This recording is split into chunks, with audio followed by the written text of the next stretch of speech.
The radio crackled with static as Commander Sarah Mitchell pressed her finger to the transmission button. 50 of America's most elite warriors were trapped 12 miles behind enemy lines, surrounded by hostile forces that outnumbered them 20-1. The decision she was about to make would either save them all or destroy everything she had worked for in her 15-year military career. "This is Phoenix Base to all units." Her voice cut through the desert silence. "I'm calling in Broken Arrow." The words hung in the air like a death sentence.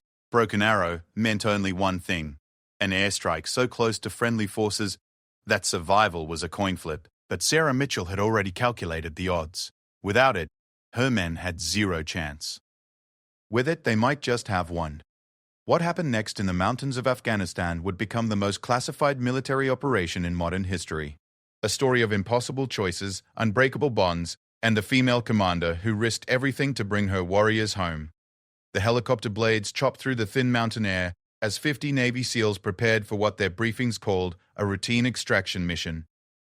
Commander Sarah Mitchell watched from the Tactical Operations Center as the formation of 4 Black Hawks disappeared into the grey dawn sky over the Hindu Kush Mountains. She had been commanding special operations for 3 years, but something about this mission felt different. Lieutenant Commander Jake Reynolds led the ground team, a man whose reputation for bringing everyone home alive was legendary among the Special Forces community. His team consisted of the best operators from SEAL Teams 2, 4, and 6, handpicked for their expertise in mountain warfare and hostage rescue. They were heading to extract a high-value intelligence asset who had been compromised deep in Taliban territory. The asset, known only by the codename Nightingale, possessed information about a massive terrorist operation planned for American soil. According to intelligence reports, Nightingale had discovered the location of several weapons caches and the identities of key operatives who had infiltrated major American cities. The window to extract this asset was closing rapidly, as enemy forces were converging on his location. Sarah had argued against the mission timing during the final briefing. The weather report showed incoming storms, and satellite imagery revealed increased enemy movement in the region. But Washington had been clear. Nightingale's information was too valuable to lose, and waiting was not an option. The extraction had to happen within the next 24 hours, or the intelligence would become worthless. As the helicopters flew deeper into enemy territory, the landscape below transformed from barren valleys to jagged peaks covered in snow. The pilots navigated through narrow canyons, flying low to avoid radar detection. Every man aboard knew they were entering one of the most dangerous regions in Afghanistan, an area where multiple enemy factions controlled the terrain and had been fighting coalition forces for over a decade. Reynolds checked his equipment one final time as they approached the landing zone. His team carried the latest night vision technology, advanced communication systems, and enough firepower to level a small building. But in this terrain, surrounded by thousands of enemy fighters, their technological advantages would only go so far. Success would depend on speed, stealth, and perfect execution. The first indication that something was wrong came from the lead pilot. "Phoenix Base, this is Eagle 1. We're seeing movement on the ridgelines, lots of movement." Sarah leaned forward in her command chair, watching the live satellite feed on her monitors. What she saw made her blood run cold. Hundreds of heat signatures were moving toward the landing zone from multiple directions. The enemy had somehow anticipated their arrival and prepared an ambush. "Eagle 1, abort mission and return to base," Sarah ordered immediately. But Reynolds' voice cut through the radio static. "Negative, Phoenix Base. We can see Nightingale's signal beacon. He's less than 2 clicks from the LZ. We're going in." The decision to continue with the mission would later be debated in classified congressional hearings. Reynolds had made a battlefield judgment that saving Nightingale was worth the risk. Sarah, watching from 200 miles away, had to trust the assessment of her team leader on the ground, even though every instinct told her to call the mission off. The helicopters landed in a small clearing surrounded by rocky outcroppings and sparse vegetation. The SEALs deployed quickly, establishing a defensive perimeter while 2 12-man teams moved toward Nightingale's position. The extraction was supposed to take 15 minutes. Locate the asset, verify his identity, and move to the pickup zone for immediate evacuation. But as the teams advanced through the rocky terrain, they realized the true scope of the trap they had entered.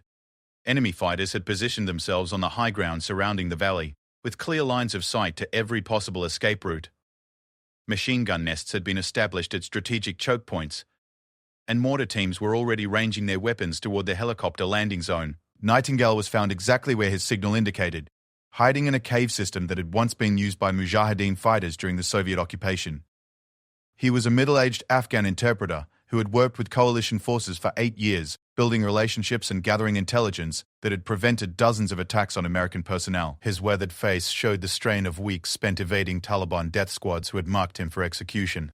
"They knew we were coming," Nightingale whispered as Reynolds and his team secured the cave entrance. "Someone told them about the extraction. They've been moving fighters into position for 2 days." Reynolds felt his stomach drop. If the enemy had advanced knowledge of the mission, it meant they were walking into a carefully planned kill zone designed specifically for American Special Forces. Every route they might take to reach the extraction point would be covered by enemy fire, and the helicopters would be sitting ducks if they tried to land under combat conditions. The first enemy contact came as the teams began moving back toward the landing zone. Sniper fire erupted from multiple positions on the ridgelines, forcing the SEALs to take cover among the rocks and return fire. The sound of gunshots echoed through the mountain valleys, alerting every hostile fighter in the region to their exact position. Sarah listened to the radio traffic from her command center, her hands clenched as she tried to coordinate support for her trapped teams. The nearest friendly forces were over an hour away, and the weather was deteriorating rapidly as the predicted storm system moved through the mountains. Cloud cover would prevent air support, and the rocky terrain made artillery strikes ineffective. "Phoenix Base, this is Shepherd 1. Reynolds reported as bullets whistled overhead. "We're taking effective fire from at least 6 positions. Estimate battalion strength enemy forces converging on our location. Request immediate air support and extraction."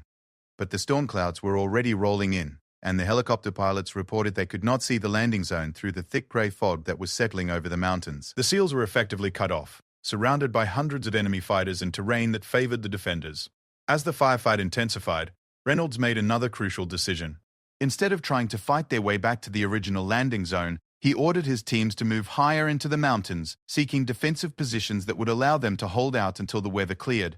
It was a calculated risk that would either buy them time or trap them even more completely. The 50 SEALs began a fighting withdrawal up the steep mountain slopes, carrying their wounded and protecting Nightingale as enemy forces pressed the attack from multiple directions.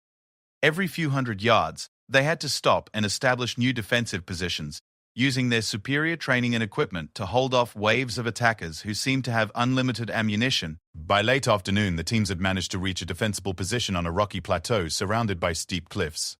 They had a good field of fire in most directions, but they were also completely cut off from any possibility of ground evacuation. The helicopters could not reach them through the storm, and enemy forces now controlled every possible escape route.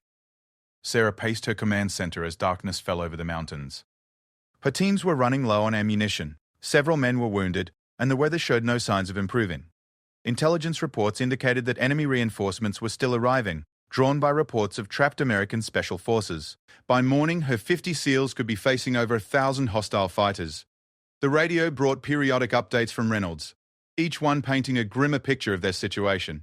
They had established a defensive perimeter and were conserving ammunition, but enemy probing attacks were becoming more aggressive as the night wore on. Several attempts to break out had been repelled with heavy casualties among the attackers, but the SEALs could not maintain their position indefinitely.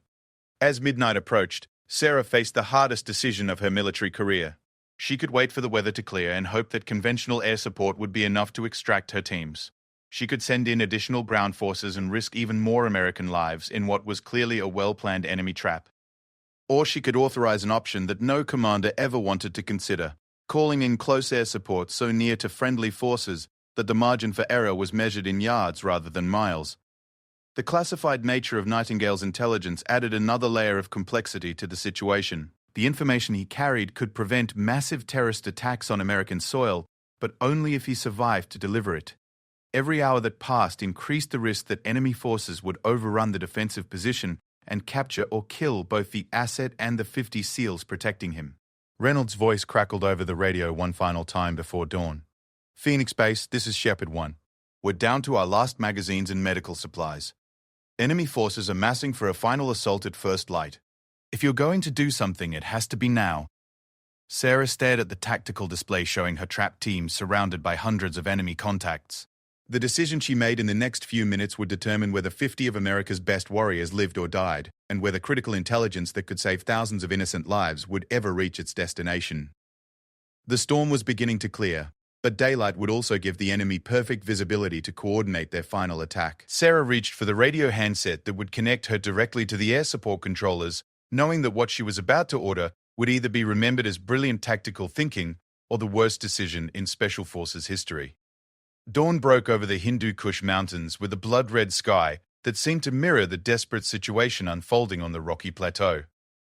Commander Sarah Mitchell had not slept in 36 hours, her eyes burning as she stared at the tactical displays that showed her teams completely surrounded by enemy forces. The storm had finally passed, but with the clear skies came the horrifying reality of just how outnumbered her SEALs truly were. Intelligence reports continued to stream into the command center throughout the early morning hours. Intercepted radio communications revealed that Taliban and al-Qaeda fighters had been converging on the area for 3 days, drawn by reports of a planned American operation. Someone had leaked the mission details, and the enemy had used that intelligence to set up the most elaborate trap for American special forces since the war began. Sarah studied the satellite imagery that showed hundreds of enemy fighters positioned throughout the mountain valley.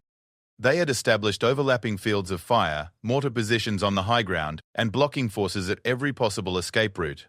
Her 50 SEALs were trapped in what military tacticians called a killing box, a carefully planned ambush designed to eliminate every enemy soldier within its boundaries. The weight of command had never felt heavier than it did in those early morning hours. Sarah had joined the Navy 15 years earlier as an intelligence officer, working her way up through various assignments before being selected for Special Operations Command. She had always known that someday she might face a decision where lives hung in the balance, but the theoretical scenarios in Staff College had never prepared her for the gut-wrenching reality of having 50 of her warriors trapped with no good options for rescue.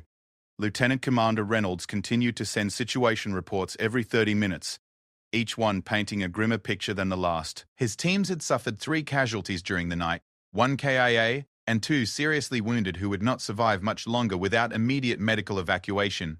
Ammunition was running critically low, with most of his operators down to their final magazines. Medical supplies had been exhausted treating the wounded, and several men were showing signs of dehydration and exhaustion after 18 hours of continuous combat. The defensive position that the SEALs had established was tactically sound but strategically hopeless. They controlled a rocky plateau roughly the size of a football field, with natural barriers that provided some protection from direct assault. But they were completely exposed to mortar and rocket fire from the surrounding high ground, and enemy snipers were making any movement within the perimeter extremely dangerous. Nightingale, the intelligence asset they had risked everything to extract, remained with the teams in the center of the defensive position. The information he carried in an encrypted hard drive could prevent multiple terrorist attacks on American soil, including planned strikes on major transportation hubs and government facilities. But that intelligence would be worthless if everyone died on the mountain, and worse yet, it could fall into enemy hands if the position was overrun. Sarah had spent the night exploring every possible rescue option with her staff. A ground relief force would take 8 hours to reach the plateau, and they would have to fight through thousands of enemy fighters who now controlled the entire valley. The mountainous terrain made artillery support ineffective, and conventional airstrikes could not be conducted close enough to the enemy positions without risking massive friendly fire casualties. The helicopter pilots reported that they could not land under the current conditions. Enemy fighters with rocket-propelled grenades and heavy machine guns commanded clear lines of sight to any possible landing zone within miles of the trapped SEALs. Even if aircraft could somehow reach the plateau, they would be destroyed before they could evacuate more than a few men. As the sun climbed higher in the morning sky, enemy forces began their final preparations for what intercepted communications called the decisive assault. Taliban commanders had ordered a coordinated attack from 3 directions, using mortar barrages to soften the American defensive positions before sending waves of fighters to overrun the plateau. They estimated the battle would be over within 2 hours, with all American forces killed or captured. Sarah's communications officer handed her another intercepted message that made her blood run cold. Enemy forces had been in contact with international media organizations, promising exclusive footage of dead American Special Forces operators and the capture of what they called valuable intelligence materials. The propaganda value of such a victory would be devastating for American morale and would inspire terrorist recruitment worldwide. The only remaining option was one that no commander ever wanted to consider: danger close air support. Military doctrine defined danger close as any airstrike conducted within 600 meters of friendly forces. What Sarah was contemplating went far beyond danger, close into territory that had never been attempted in combat conditions. She was considering calling in precision strikes within 50 meters of her own troops. The aircraft available for such a mission included 2 F-18 Super Hornets armed with guided bombs and a AC-130 gunship equipped with precision cannons.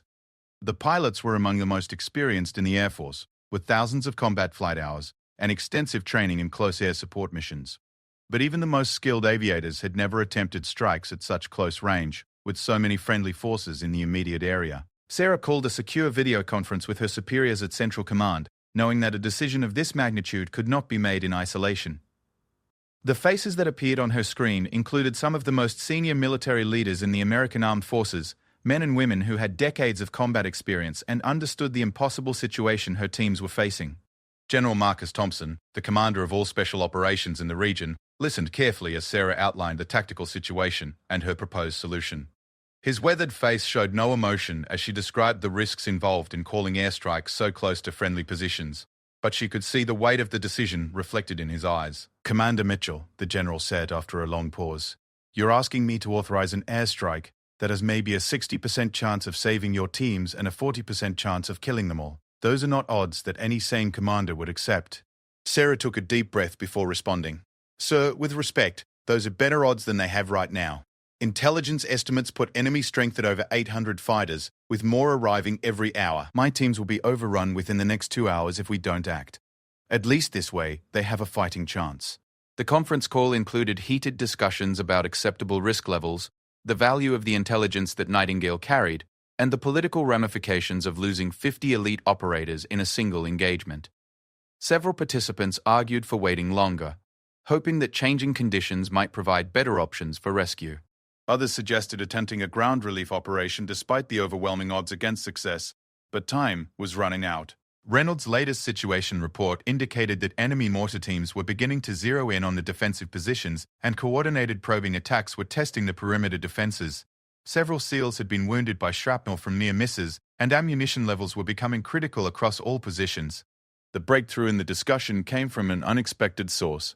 The AC-130 gunship pilot, Major Lisa Chen, had been monitoring the tactical situation and requested permission to address the conference. Her aircraft was specially equipped with advanced targeting systems that could potentially allow for precision strikes much closer to friendly forces than had ever been attempted.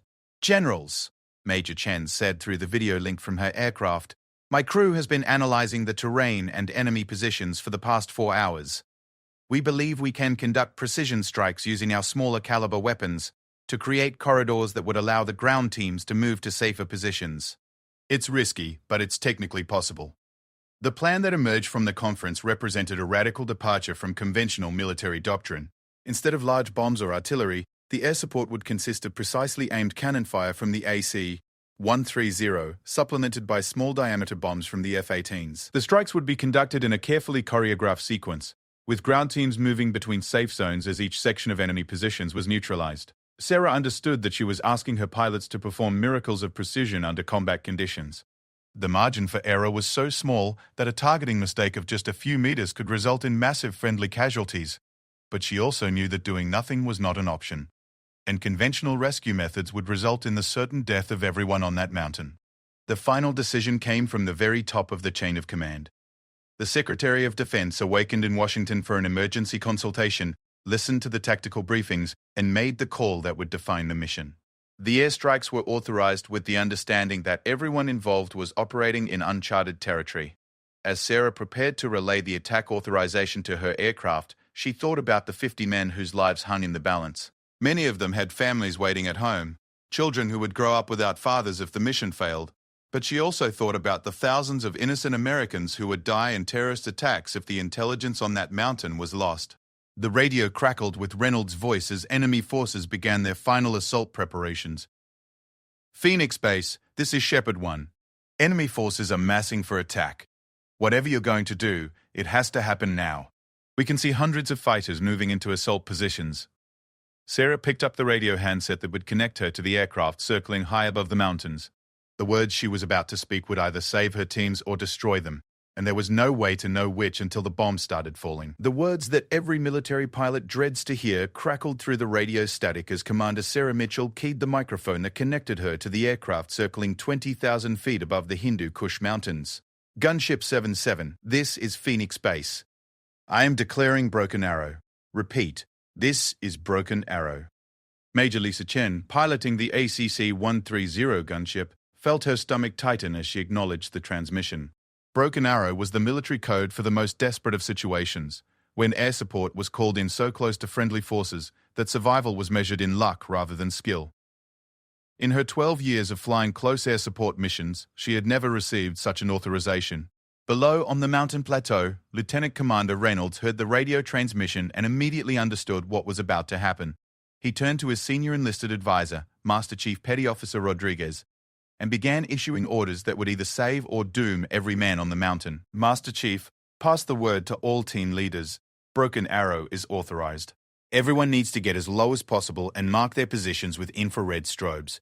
This is going to be close. The 50 SEALs pressed themselves against rocks into shallow depressions and behind whatever cover they could find.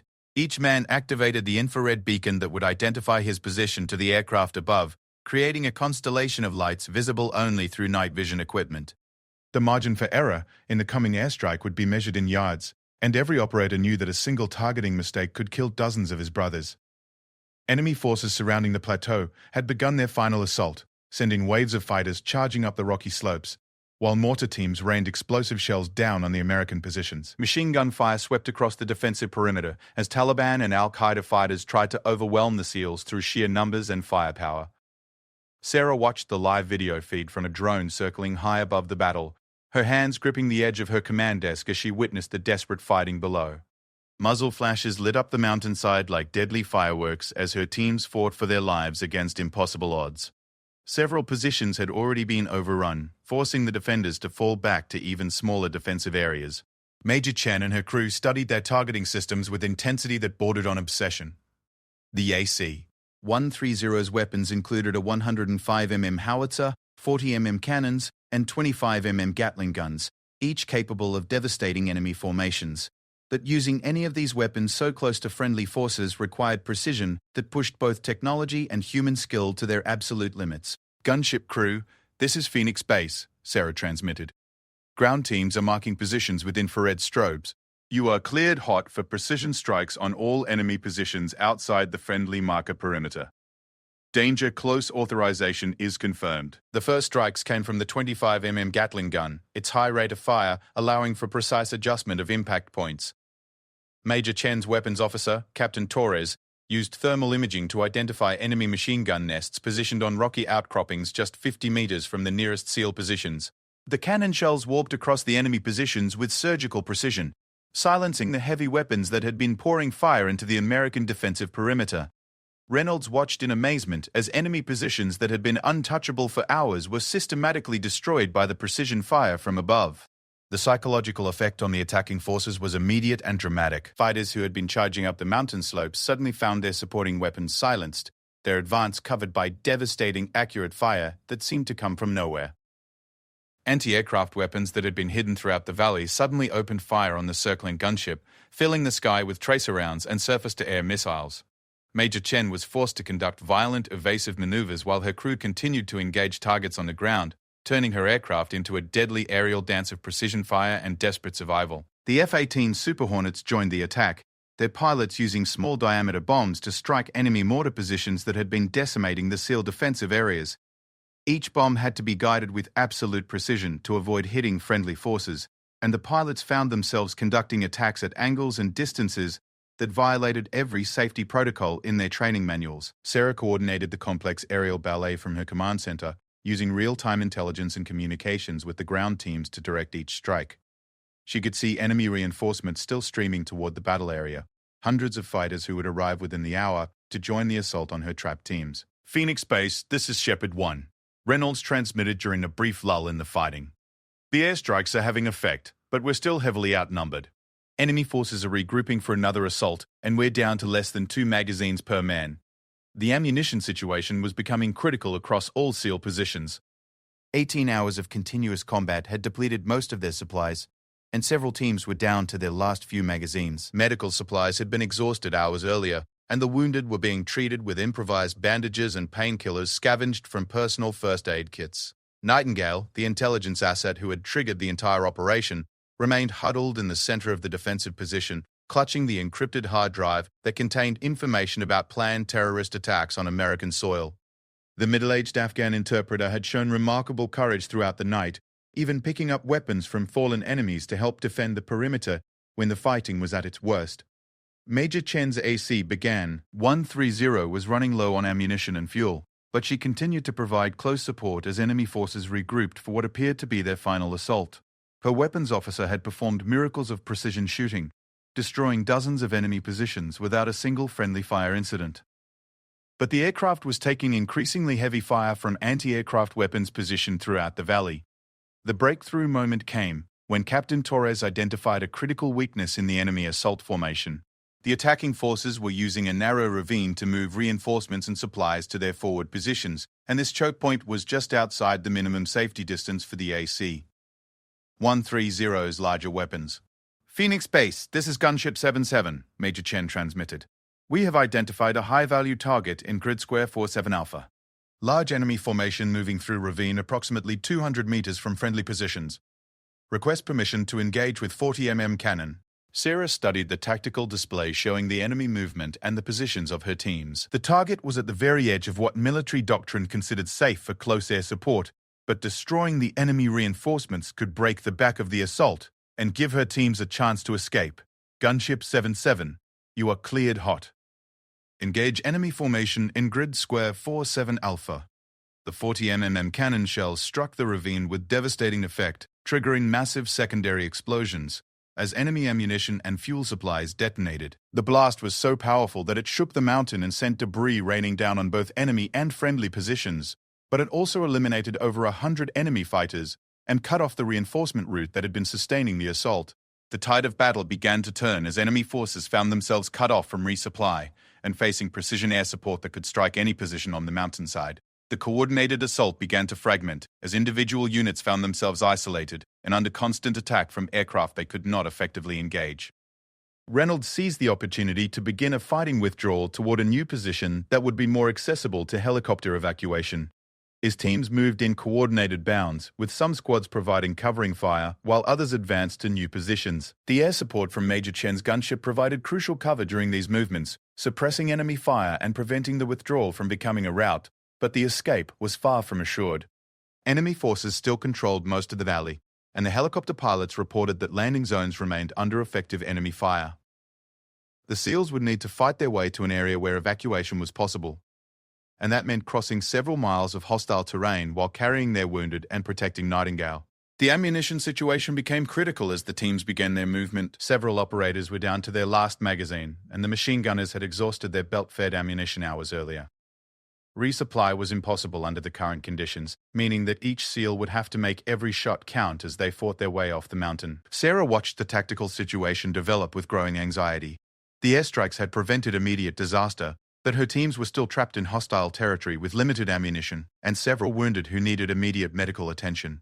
The helicopter pilots were repositioning to attempt an evacuation, but they would need a secure landing zone and at least 15 minutes on the ground to load 50 men plus equipment. Major Chen's gunship was now critically low on both fuel and ammunition, forcing her to consider returning to base for resupply. But leaving the SEALs without air support, even temporarily, could allow enemy forces to regroup and resume their assault. The decision of when to withdraw air support would be almost as critical as the original decision to authorize the close airstrikes. Phoenix Base, this is Gunship 77, Major Chen reported. We have 15 minutes of station time remaining before fuel considerations require us to depart. Recommend you expedite ground evacuation procedures. The clock was now ticking toward the most dangerous phase of the operation. Sarah's teams had survived the immediate assault and begun their fighting withdrawal, but they still needed to reach an evacuation point and hold it long enough for helicopter extraction. And they would have to accomplish this with minimal air support and virtually no ammunition reserves. Reynolds looked at his tactical map and identified a potential landing zone 3 miles down the mountain, in a valley that appeared to have fewer enemy forces, but reaching it would require his teams to fight through at least 2 confirmed enemy positions, and there was no guarantee that the helicopters could actually land there safely. The decision was made for him when enemy forces launched a final desperate assault on the original plateau position. Hundreds of fighters charged up the mountain slopes in a coordinated attack designed to overrun the American positions through sheer numbers. Reynolds realized that staying in place meant certain death for everyone under his command. The fighting withdrawal down the mountain began at 0800 hours, with 50 Navy SEALs carrying 3 wounded comrades and one terrified intelligence asset through some of the most dangerous terrain on Earth. Lieutenant Commander Reynolds had divided his force into 3 groups, 2 assault teams to provide covering fire and security, and 1 headquarters element protecting Nightingale and the wounded in the center of the formation. Master Chief Rodriguez led the point element, using his 23 years of combat experience to navigate the treacherous mountain paths while avoiding the numerous enemy ambush sites that intelligence had identified throughout the valley. Every step forward was a calculated risk, as Taliban and Al-Qaeda fighters controlled the high ground and could observe the American movement from multiple vantage points. Commander Sarah Mitchell watched the withdrawal through drone footage and satellite imagery, coordinating air support and tracking the movements of enemy forces that continued to converge on her team's route. The ACA 130 gunship had returned to base for fuel and ammunition, leaving the SEALs temporarily without the close air support that had saved them during the night. 2 F-18 Super Hornets remained on station, but their weapons were less suitable for the precision strikes needed to support troops moving through narrow mountain passes. The first enemy contact came just 15 minutes into the withdrawal, when Rodriguez's point team encountered a hastily established roadblock manned by a dozen Taliban fighters. The enemy position blocked the only viable route down the mountain, forcing the SEALs to assault uphill against defenders who had clear fields of fire and prepared positions. Rodriguez made the tactical decision to assault the position directly, rather than try to bypass it and risk exposing the wounded and Nightingale to additional enemy forces. His team used flashbang grenades and coordinated fire to suppress the enemy position, then closed to hand-to-hand combat distance, where their superior training and equipment gave them a decisive advantage. The firefight lasted less than 5 minutes, but it cost precious ammunition that the SEALs could not afford to waste. Each operator was now down to approximately 60 rounds of rifle ammunition and whatever was in their pistols. The machine gunners had salvaged some ammunition from enemy weapons, but the different calibers created logistics problems and reduced their sustained fire capability. The psychological pressure of the withdrawal was enormous. Every SEAL knew that hundreds of enemy fighters were pursuing them, and that running out of ammunition meant certain death or capture. The mountainous terrain channeled their movement into predictable routes that enemy forces could easily ambush, and the presence of wounded teammates slowed their progress significantly. Nightingale, despite his age and obvious terror, proved to be surprisingly resilient during the movement. The Afghan interpreter had worked with American forces for 8 years and understood the importance of maintaining pace and discipline during combat operations. He carried one end of a stretcher bearing the most seriously wounded SEAL and never complained about the physical demands of the withdrawal. The intelligence that Nightingale carried had become even more critical as the operation unfolded. Intercepted enemy communications revealed that the elaborate ambush had been planned specifically to capture American special forces and their intelligence assets. The information on that encrypted hard drive was apparently valuable enough to risk hundreds of fighters and massive resources in an attempt to prevent its extraction. Reynolds received regular updates from Sierra about enemy movements throughout the valley. Intelligence indicated that blocking forces were being established at several potential extraction sites, while pursuit forces continued to track the SEAL teams through the mountains. The enemy was using superior numbers and knowledge of the terrain to maintain pressure while trying to drive the Americans into a final killing zone. The second major engagement occurred when the withdrawal force encountered a well-prepared ambush at a narrow canyon that they had to cross to reach the potential helicopter landing zone. Enemy forces had positioned machine guns and rocket-propelled grenade teams on both sides of the canyon, creating a crossfire that would devastate any force attempting to move through the passage. The ambush was triggered when the lead elements of Rodriguez's point team entered the canyon mouth. Immediately, heavy machine gun fire began pouring down from concealed positions on the rocky walls above, pinning the SEALs behind whatever cover they could find and preventing any forward movement. Several men were wounded in the initial burst of fire, adding to the casualty count that was already straining the team's ability to move effectively. Reynolds faced another impossible decision.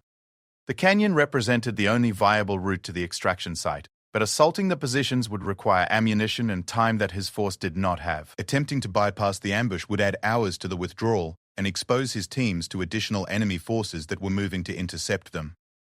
The solution came from an unexpected source. The F-18 pilots had been monitoring the tactical situation and identified the enemy positions from their high-altitude perspective. The canyon ambush sites were far enough from friendly forces to allow conventional airstrikes, giving the SEALs their first opportunity for effective air support since beginning the withdrawal. Phoenix Base. This is Viper 1-1. The lead F-18 pilot transmitted.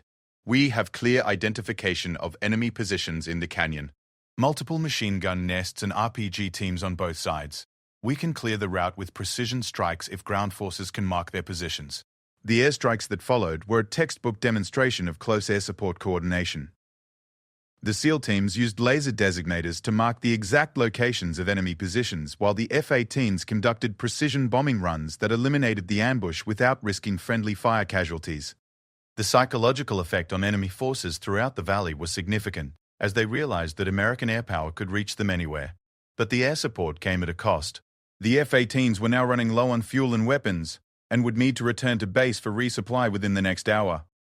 Enemy forces had also adapted their tactics, positioning anti-aircraft weapons throughout the valley and forcing the pilots to conduct their attacks from higher altitudes that reduced their accuracy. The canyon passage allowed the SEALs to make significant progress toward the extraction site, but it also exposed them to observation from enemy forces positioned throughout the surrounding mountains. Intelligence reports indicated that pursuit forces were closing rapidly, and blocking positions were being established at the helicopter landing zone that represented their only hope of escape. Reynolds made the decision to split his force for the final approach to the extraction site. The majority of the SEALs would establish defensive positions to hold the landing zone, while a smaller element moved Nightingale and the wounded directly to the helicopter pickup point. It was a risky maneuver that violated the principle of keeping forces concentrated, but their deteriorating ammunition situation left few alternatives. The wounded SEALs had been incredible throughout the withdrawal, refusing evacuation priority and insisting on walking despite their injuries. Petty Officer Martinez had taken shrapnel from a mortar round in his leg, but continued to provide security for the formation. Hospital Corpsman Davis had been treating casualties while moving through hostile territory, using improvised medical supplies and showing the kind of courage under fire that defines special operations medicine. Sarah coordinated the helicopter insertion from her command center, working with pilots who would have to land under combat conditions in a valley controlled by hostile forces. The extraction birds were two modified Black Hawks, with enhanced armor and defensive weapons, crewed by pilots who specialized in high-risk special operations missions. The approach to the landing zone revealed the true scope of the challenge facing the extraction. Enemy forces had established positions overlooking the valley floor, with clear lines of sight to any helicopter attempting to land. Machine gun teams and rocket-propelled grenade units were positioned to create overlapping fields of fire that would make the landing zone a death trap for any aircraft. Phoenix Base, this is Extraction 1-1, the lead helicopter pilot reported. LZ is definitely hot. We count at least 6 heavy weapons positions with clear shots at the landing zone. Recommend you prep the area with airstrikes before we attempt insertion. But the F-18s had already departed for refueling, leaving the SEALs without air support for the critical final phase of the operation. The AC-130 gunship was still 40 minutes away from returning to station, and conventional artillery could not reach the remote mountain valley. The helicopter pilots would have to land under fire and trust that the SEALs could suppress enemy weapons long enough to complete the extraction. Reynolds positioned his teams in defensive positions surrounding the landing zone, using their remaining ammunition to establish fields of fire that would cover the helicopter approach. Each man knew that this was their last chance, and that running out of ammunition before the extraction was complete meant certain death or capture. The sound of approaching helicopters echoed through the mountain valleys as the extraction birds began their final approach to the landing zone. Enemy forces throughout the area opened fire simultaneously, filling the air with tracer rounds and rocket-propelled grenades as they attempted to destroy the aircraft before they could land. Rodriguez's team engaged enemy positions with precise rifle fire, using their advanced optics and superior marksmanship to suppress the heaviest weapons. But with less than 30 rounds per man remaining, every shot had to count, and the volume of enemy fire continued to increase as more fighters joined the battle.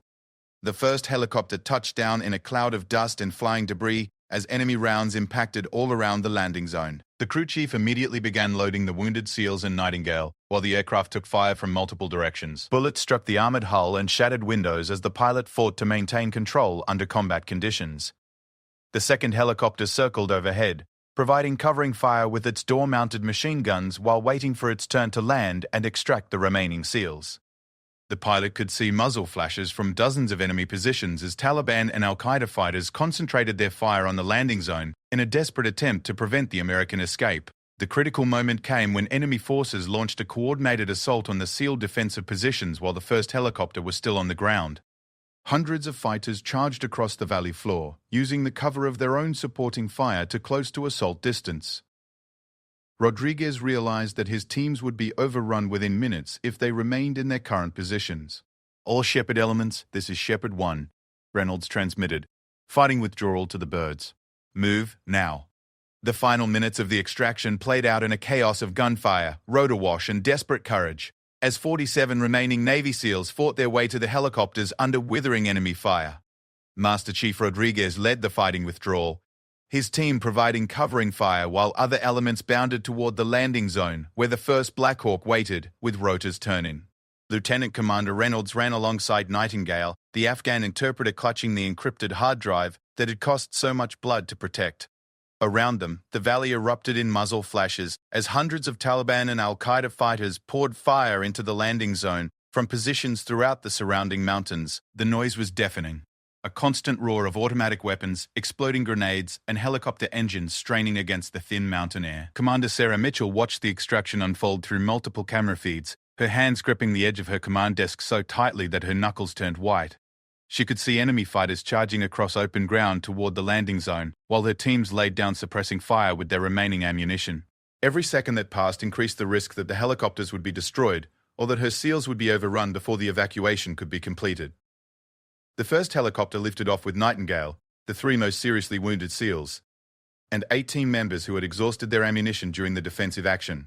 Enemy rocket-propelled grenades streaked past the aircraft as it climbed away from the landing zone, the pilot performing violent evasive maneuvers while his crew chief returned fire through the open cargo door. Extraction 1-2, you are cleared hot for immediate landing, Sarah transmitted to the second helicopter. Ground forces are critically low on ammunition and under heavy assault from multiple directions. The second Black Hawk descended into the landing zone as enemy forces launched their final assault on the SEAL positions. The remaining 39 operators had formed a tight defensive perimeter around the helicopter, using their last magazines to hold back waves of attackers who seemed willing to accept massive casualties to prevent the American escape. Rodriguez's voice cut through the radio static as his team engaged enemy fighters at point-blank range. Phoenix Base, this is Shepard 7. We are Winchester on rifle ammunition, fighting with captured weapons and pistols. Enemy forces are within grenade range of the LZ. The situation had deteriorated to hand-to-hand combat as Taliban fighters closed to within meters of the helicopter, while SEALs fought with captured enemy weapons, knives, and in some cases their bare hands. The superior training and physical conditioning of the American operators gave them an advantage in close combat, but they were vastly outnumbered and fighting with weapons they had picked up from fallen enemies. Petty Officer Martinez, despite his leg wound from the previous day's fighting, was seen wrestling an enemy fighter for control of an assault rifle, while other SEALs provided covering fire with their sidearms. The level of violence was unlike anything most of the operators had experienced, even in multiple deployments to Iraq and Afghanistan. The helicopter crew chief, Staff Sergeant Williams, had positioned himself at the aircraft's door-mounted machine gun and was pouring suppressing fire into enemy formations that threatened to overrun the landing zone. His ammunition was running low, but he continued to engage targets at ranges so close that he could see individual enemy faces through his weapon sights. 2 minutes to liftoff, the pilot announced over the radio. All remaining personnel need to be aboard in 2 minutes, or will have to abort. The final boarding of the helicopter took place under the most intense fire of the entire operation. SEALs sprinted across open ground under enemy observation while their teammates provided what covering fire they could with captured weapons and the few remaining rounds in their sidearms. Several men were hit during the final rush to the aircraft, but continued moving through sheer force of will. Reynolds was among the last aboard, ensuring that every one of his men was accounted for before allowing himself to climb aboard the helicopter. As he grabbed the crew chief's extended hand, a rocket-propelled grenade exploded just meters from the aircraft, showering everyone with dirt and debris, but miraculously causing no serious damage to the helicopter's critical systems. The second helicopter lifted off just as enemy forces reached the landing zone perimeter. Small arms fire continued to rake the aircraft as it climbed away from the valley floor, with several rounds penetrating the cabin and forcing the crew and passengers to take cover behind protective armor plating. The pilot pushed his engines to maximum power, using the mountainous terrain to mask his retreat route, while enemy fighters continued to fire at the departing aircraft. Sarah felt overwhelming relief as both helicopters cleared the immediate danger zone and began their flight back to the forward operating base. But the mission was not over until both aircraft landed safely and Nightingale's intelligence could be properly secured and analyzed. Enemy forces throughout the region had been alerted to the extraction, and surface-to-air missile teams were likely positioning themselves along known flight routes. The flight back to base took 45 minutes through some of the most hostile airspace in Afghanistan. Both helicopters flew at extremely low altitude to avoid radar detection, weaving through mountain valleys while intelligence officers monitored enemy communications for any indication of anti-aircraft threats along their route. Major Chen's AC-130 gunship had returned to station and provided escort for the extraction helicopters, using its advanced sensors to scan for enemy threats while maintaining overwatch of the flight path. The crew that had performed miracles of precision shooting during the night now served as guardian angels for the returning special operations teams. The wounded SEALs received immediate medical attention during the flight, with hospital corpsmen working to stabilize their conditions using the limited medical supplies available aboard the helicopters. The most seriously injured, a young petty officer who had taken shrapnel to his abdomen during the final assault, required immediate surgery that would determine whether he lived or died. Nightingale remained conscious throughout the flight, still clutching the encrypted hard drive that contained intelligence about planned terrorist attacks on American soil. The middle-aged Afghan interpreter had shown remarkable courage throughout the operation, and his information would ultimately prevent multiple terrorist attacks that could have killed thousands of innocent people. The helicopters landed at the forward operating base to a reception that included medical teams, intelligence officers, and senior commanders who had been monitoring the operation throughout its 36-hour duration. The wounded were immediately transported to the base hospital, while Nightingale was escorted to a secure facility for intelligence debriefing. Sarah arrived at the base 2 hours later aboard a command aircraft, eager to debrief her teams and ensure that all personnel received appropriate medical attention. The reunion with Reynolds and his operators was emotional, as everyone involved understood how close they had come to losing the entire force in the mountains of Afghanistan. The intelligence that Nightingale provided proved to be even more valuable than initially assessed.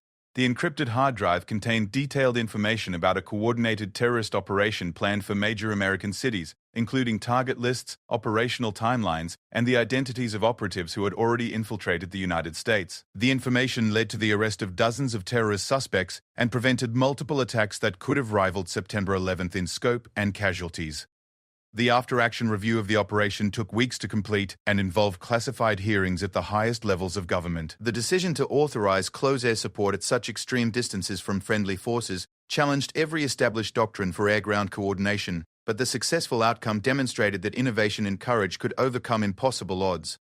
All 50 Navy SEALs eventually returned to duty, though several required extensive medical treatment for wounds received during the operation. The 3 most seriously wounded made full recoveries and continued their military careers, while others chose to transition to civilian life after completing their enlistments. None spoke publicly about the operation, which remained classified at the highest levels of government. Reynolds was promoted to full commander and given command of an entire Special Operations Task Force, recognition for his leadership under impossible conditions.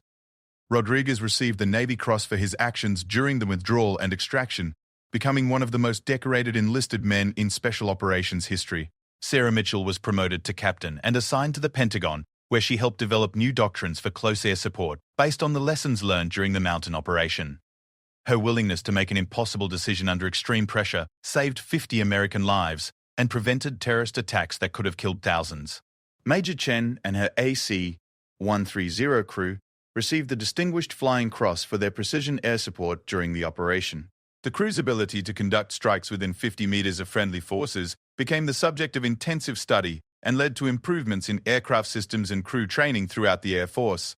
The operation remained classified for 5 years before selected details were declassified and released to military professional journals. The tactical innovations developed during the mission influenced special operations doctrine and training for the next decade, and the story became legendary within the special operations community as an example of what could be achieved through courage, innovation, and absolute dedication to bringing everyone home. Nightingale was eventually relocated to the United States with his family, where he continued to work with intelligence agencies helping to identify and prevent terrorist operations.